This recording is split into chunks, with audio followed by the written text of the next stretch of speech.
안녕하세요. 정원장입니다. 오랜만에 찾아뵙죠? 그동안 제가 한의원 상호도 바꾸고 이리저리 조금 머리가 복잡했습니다. 그리고 사실은 채널이 너무 조용해서 이제 그만할까 그런 생각도 잠시 했었는데요. 최근에 몇 분이 댓글을 달아주셔서 정신이 번쩍 들었습니다. 그렇지, 그죠? 단 한 분이라도 제 영상을 보고 건강에 도움을 받으신다면 그 점에 만족해야 하는데 말이죠. 그래서 이렇게 다시 영상을 올리게 되었습니다. 오늘부터 다시 몇 시간 동안은 그동안 제가 3년여 동안 공부해온 건강식단 그리고 음식에 대한 내용을 종합적으로 정리하는 그런 시간을 갖고자 하는데요. 지난번에 제가 말씀드렸지만 제가 그전에는 암에 대해서 공부를 많이 했습니다. 물론 여러 분야의 책을 읽는데요. 그렇게 건강과 관련된 책을 박사과정 때도 여러 권 읽었지만 읽으면서 항상 현대인의 질환의 70% 이상이 음식에 그 원인이 있다. 이런 내용을 접하게 되어서 제가 작정하고 음식에 대해서 공부를 했었습니다. 그래서 굉장히 개인적으로는 성과가 있었다고 생각합니다. 사실은 그 전에도 제가 암 공부를 시작하기 전에는 음식에 대해서 거의 생각이 없었거든요. 저도 평범한 그 아빠들처럼 제 그 아들한테 주려고 그 털보 할아버지 치킨 가게에 가서 그 버킷, 큰 버킷을 사서 같이 먹기도 했고요. 저도 개인적으로 햄버거를 굉장히 좋아했고, 치킨도 별 생각 없이 많이 먹고 있습니다. 뭐, 과하지 않았지만, 제가 그때는 사실은, 음식의 중요성에 대해서 사실 거의 몰랐다는 거죠. 아마 저처럼 대부분의 의사, 한의사, 양방의사, 뭐 할 거 없이 이 음식에 대해서는 개인적으로 공부하지 않으면 아마 대부분 제대로 알고 있지 못할 거라고 저는 추측을 합니다. 그래서 이 음식 공부가 저에게는 굉장히 유익했고 의미 있었다고 생각합니다. 그래서 오늘부터 한 서너 시간 동안은 그 점에 대해서 여러분들에게 제가 마무리하는 차원에서 설명을 드리도록 하겠습니다. 그리고 한 3시간 정도는 제가 굉장히 괜찮은 책을 조금 정리해 드리면서 진행을 할 건데요. 아무래도 영상이 굉장히 간략하고요. 여러 내용들이 빠져 있을 수도 있습니다. 그래서 더 깊이 있고 더 자세한 내용을 알고 싶으신 분께서는 그 책을 구하셔서 혹은 빌리셔서 꼭 한번 읽어보시기를 제가 권해드립니다. 돈이 결코 아깝지 않은 그런 책들입니다. 자, 시작하겠습니다. 자, 오늘은 최고의 건강식단을 찾아서 제 1탄입니다. 오늘 여러분들에게 소개해드릴 박사님은 맥두걸 박사라는 분입니다. 미국의 의사고요. 어느 채식 의사의 고백, 그죠? 그리고 지금 이 맥두걸 박사의 자연식물식이라는 책으로 나와 있는 그런 책들이 있습니다. 원래는 살 안 찌고 사는 법이라는 책이었는데 이렇게 제목을 바꿔서 최근에 다시 재출간되었습니다. 이분의 책에서는 살 안 찌고 그리고 건강하게 사는 법을 주로 다루고 있는데요. 이분이 미국에서 큰 병원에서 일하면서 적지 않은 사람들을 이 자연식물식, 그죠? 이분이 주장하는 자연식물식으로 건강을 찾아드린 그런 케이스들이 어마어마하게 많습니다. 그래서 그런 내용들이 주를 이루고 있는데요. 자, 이분이 주장하는 것이 자연식물식입니다. 가장 중요한 것은 자연입니다. 그러니까 가공이 안 됐다는 뜻이죠.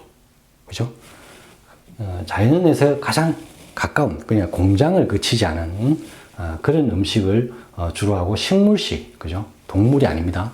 식물식을 위주로 하는 그런 식단입니다. 주로 생과일, 그죠? 말린 과일 아닙니다. 생과일, 그리고 생채소 위주 식단이고요. 그리고 그와 겸해서 탄수화물을 확보하기 위해서 통곡물, 그죠? 정제 밀가루나 정제 이런 그런 가공된 식품이 아니고 공장을 통해서 많은 화학 첨가물과 그런 방부제들이 들어간 그런 가공식품이 아니고 통곡물, 그죠? 현미, 감자, 고구마, 옥수수 이런 통곡물을 최소한의 가공만 해서, 그죠? 집에서 삶는다든가 약간 그런 기본 조리만 해서 먹는 것을 뜻합니다. 이것이 자연식물식의 어떤 내용이고요. 자, 여기서 여러분들에게 다시 한번 드리고 싶은 게 있는데요. 자, 여기 보면 성인 남성의 하루 필요량, 영양소 필요량이 나와 있습니다. 자, 한번 볼까요? 탄수화물은 700g, 많이 필요하죠, 그죠? 그리고 단백질은 20g, 이게 20g. 지방은 더 작습니다, 3g. 이 정도가 몸에서 필요로 하는 필요량이라는 거죠. 저 같은 성인 남성은 70kg 되는 그런 분들이겠죠. 이 정도만 해도 몸은 아무 문제가 없고 충분하다는 거잖아요. 근데 이 탄수화물은 다시 한번 말씀드리지만 공장을 거쳐온 가공 탄수화물이 아닙니다. 그러니까 빵, 국수 뭐 이런 그런 탄수화물을 뜻하는 것이 아닙니다. 그리고 탄수화물에 포함되는 설탕류, 그죠? 각종 과자라든가 그런 것도 아닙니다. 이분이 주장하는 것은 통곡물입니다. 통곡물. 자, 그러면 문제는 뭐냐면 요즘 단백질도 굉장히 많이 강조하고 있죠. 뭐 근육을 유지하려면 단백질을 먹어라. 그래서 분말로 드시는 분도 많고요. 보면 뭐 위에 헬스클럽이 있는데 막 그 단백질 보충제를 복용하는 젊은이도 많은데 이제는 뭐 평범한 어르신들도 단백질 보충제를 드시더라고요. 참 안타깝지 않을 수 없습니다. 그리고 지방도 3g 정도면 충분합니다. 지금 일반적으로 보면 책 앞부분에 나오는데 우리가 보통 하루에 평범할 때 한 40-50g의 지방을 우리가 보통 모르게 섭취한다고 합니다. 우리가 특별히 뭐 기름을 마시지는 않죠. 하지만 여러분들이 시금치 무침에 참기름만 쳐도 이미 지방 음식이 됩니다. 그리고 과자류, 뭐 여러 빵, 그죠? 이런데 적지 않은 지방이 포함되어 있습니다. 그죠? 그렇기 때문에 지방이 굉장히 과잉되어 있습니다. 보통 한 30-40g 이상이. 기본 적게 드시면 이 정도고요. 심하게는 한 50g도 드시죠. 그리고 단백질은 말할 것도 없고요. 고기를 워낙 많이 드시고 계란 뭐 여러를 통해서 단백질을 충분히 충분한 양 이상을 지금 과하게 섭취하고 계시죠. 근데 여러분들이 잘 모르시지만요. 지방, 단백질이 이 채소에도 과일에도 다 들어 있습니다. 그죠? 우리가 뭐 극단적으로 지방을 많이 포함하고 있는 아보카도를 논하지 않더라도 우리가 그냥 상추, 배추부터 해서 이런 과일과 채소에도 사실은 이 단백질 지방이 적지 않게 들어 있습니다. 그래서 사실은 여러분들이 고기를 하나도 드시지 않더라도 여러분들 몸이 단백질 지방이 부족해질 일은 거의 없습니다. 혹시 여러분들 단백질 부족으로 그 문제를 겪으시는 분을 주변에 본 적이 있나요? 없지요. 그렇죠. 극단적인 기아 상태가 아니면 이 단백질 지방이 부족해진 현상을 우리가 만나기는 어렵습니다. 그만큼 여러분들이 그냥 현미, 뭐 채소, 그죠? 과일 이 정도만 드셔도 이 양이 충분히 여러분들 몸 안으로 섭취가 됩니다. 따로 단백질이나 지방을 고기를 드신다거나 뭐 다른 보충제, 영양제 이런 걸 드셔서 챙겨주실 필요가 전혀 없다는 얘기입니다. 근데 자, 문제는 뭐냐? 이 단백질 지방은요, 이렇게 채소, 과일로 드시면 약간 식물성이죠. 그래서 그나마 몸에 더 부담이 적고요. 이 단백질 지방, 그죠? 특히 동물성, 식물성도 마찬가지입니다. 과하면은 과잉됨이 굉장히 몸에 해롭습니다. 특히 단백질은요, 몸에서 가장 소화하기가 어렵고 부담스러운 그런 영양소죠.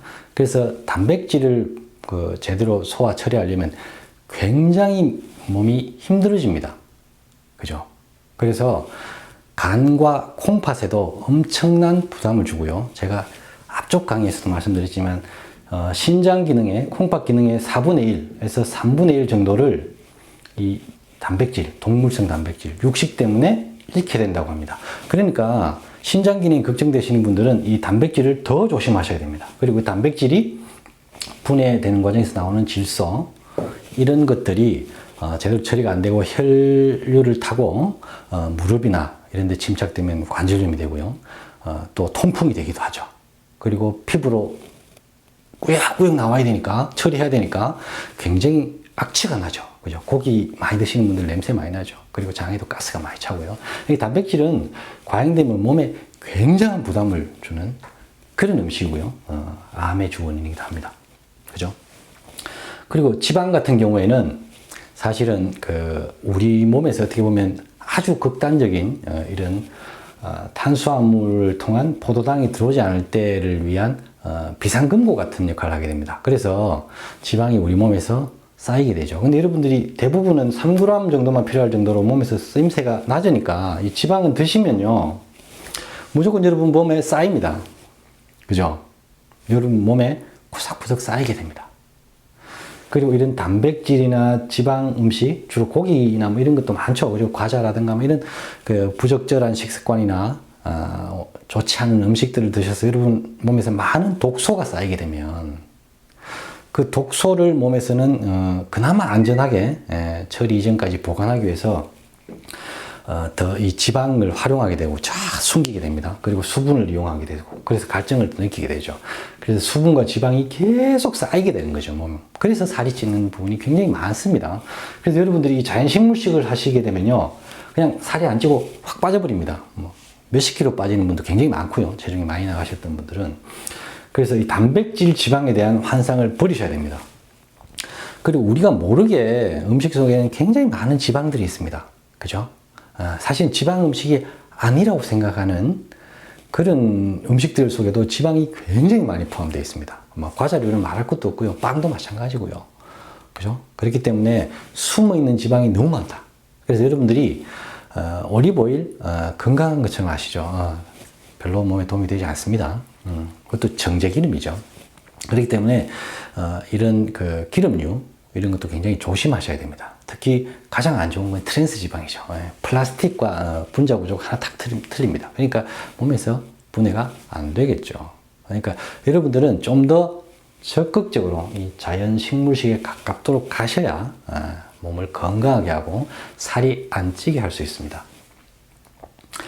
자, 그리고 제가 이렇게 가끔 우리나라에서 통 공부는 거의 현미가 주니까요. 그래서 환자분들한테 이런 식습관을 소개시켜 드리면 적지 않은 분들이 이렇게 질문하시거든요. 현미는 소화가 잘 안 되던데요? 혹은 현미는 소화가 잘 안 된다고 하던데요? 이렇게 말이죠. 근데 여러분들이 하나 생각해 보실 부분이 있습니다. 뭐냐면 지금 대부분이 정제 백미를 드시잖아요. 그죠? 흰쌀. 근데 사실은 이 흰쌀을 도정하는 기술, 벼를, 나락을, 그죠? 흰쌀로 도정하는 기술이 일제시대에 들어왔습니다. 기껏해 한 100년 정도 됐겠죠. 사실 그전에는 모든 선조들이, 모든 국민들이 현미를 먹었습니다. 디딜방아를 하거나 절구에 찧어서 나오는 결과물은 다 현미입니다. 만약에 현미가 제대로 소화가 안 되면 선조들은 어떻게 살았겠어요? 그죠? 그러니까 현미가 소화 안 된다고 생각하시는 것은 다른 데 문제가 있습니다. 그게 뭐냐? 첫째, 지금 국수, 흰 쌀밥도 마찬가지고 빵 너무너무 부드럽지 않아요? 그래서 씹을 게 거의 없죠. 그죠? 그러니까 거의 씹지 않고 소화를 드시게 됩니다. 위로 바로 가게 되죠. 그렇기 때문에 현미를 그런 식으로 드시면 당연히 소화가 안 됩니다. 현미는 그보다는 훨씬 정제가 덜 됐기 때문이죠. 그리고 사실은 그런 너무나 부드러운 정제 음식에 길들여져 있어서 위도 조금은 약화되어 있는 점도 있죠.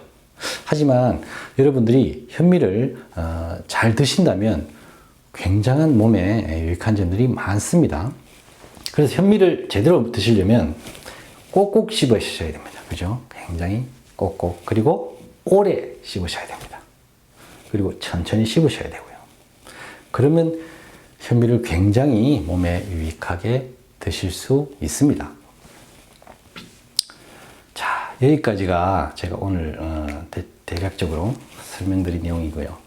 간략하게 정리해보면 이 자연식물식을 하시면 여러분들이 살도 안 찌고 건강하게 되실 수 있습니다. 그리고 요즘 현대인들이 굉장히 불안감을 느끼고 있는 단백질 지방, 특히 동물성 단백질 지방은 몸에 들어왔을 때 전혀 도움이 되지 않습니다. 오히려 과잉되면 굉장히 문제를 일으키게 됩니다. 그죠? 그렇기 때문에 여러분들이 과일 채소만 드시고 이런 현미 정도만 드셔도 특별히 고기와 그런 다른 지방이나 단백질을 여러분들이 고민하지 않으셔도 부족해지실 일은 전혀 없습니다. 여러분들이 기호식품으로 뭐 고기를 잠깐 드신다면 그건 저도 뭐 어떻게 말릴 수는 없습니다만, 이 동물성 단백질 지방 그리고 식물성도 단백질이 과하면 도움이 되지 않습니다. 그렇기 때문에 여러분들이 식단을 조금은 점검해 보실 필요가 있습니다. 자, 오늘 맥도글 박사님의 책의 정리는 이 정도인데요. 사실은 이 책에서도 나오지 않는 좀 더 정말 깜짝 놀랄만한 그런 내용들이 있습니다. 아참, 여기서 하나 빠뜨렸네요. 자, 요거까지 설명해 드릴게요. 끝난 거 아닙니다. 자, 우리가 삼겹살, 고기, 뭐 스테이크 이런 거를 드시고 나면 꼭 뭔가 허전하잖아요. 그죠? 그리고 거기다가 뭐 밥을 볶아 드시거나 공깃밥을 드시거나 된장에 공깃밥 아니면 국수 꼭 드시잖아요. 그죠? 허전해서. 그죠? 그리고 스테이크 이런 거 드시고 나서도 꼭 디저트를 찾죠. 달달한. 그죠? 아이스크림이나 아니면 뭐 푸딩 뭐 이런 거 있잖아요. 그걸 찾죠. 왜 그럴까요? 이 탄수화물, 단백질, 지방 중에서 우리 몸에, 우리 뇌에 포만감을 느끼게 할 수 있는 것은 하나밖에 없습니다. 그죠? 탄수화물밖에 없습니다. 우리 몸에서 쓰는 원료는 포도당입니다. 포도당. 뇌에는 오로지 포도당밖에 쓸 수 없고요. 그죠? 1차적으로는 포도당이 주 원료입니다. 그죠? 차의 기름처럼 포도당입니다. 그래서 이 포도당을 우리가 먹었을 때 그 신호가 뇌로 갑니다. 그죠? 그때부터 뭔가 먹고 있다. 그리고 먹었다라는 그런 신호를 줄 수 있죠. 포도당만. 근데 단백질 지방은요, 웬만해서는 처리 기간도 굉장히 시간도 많이 걸리고 포도당으로 잘 바뀌지 않습니다. 특이한 경우가 아니면. 그럼 뭘까요? 웬만큼 드셔도 내 배는 이만큼 불러왔는데 뭔가 이게 먹은 것 같지 않습니다. 뇌에서는 별 신호를 못 받은 거죠. 그래서 위가 꽉 차서 이 부대끼는 느낌? 배가 빵빵해지는 느낌? 이것을 느끼면 분명히 많이 먹은 것 같아요. 그 약간 포만감을 느낄 듯 합니다. 하지만 아쉽습니다. 왜요?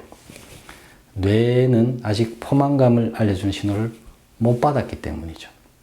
그래서 그것을 해소하기 위해서 여러분들이 꼭 이만큼 배가 부르신 상태에서도 공깃밥, 국수, 뭐 아니면 다른 단 음식을 찾게 되죠.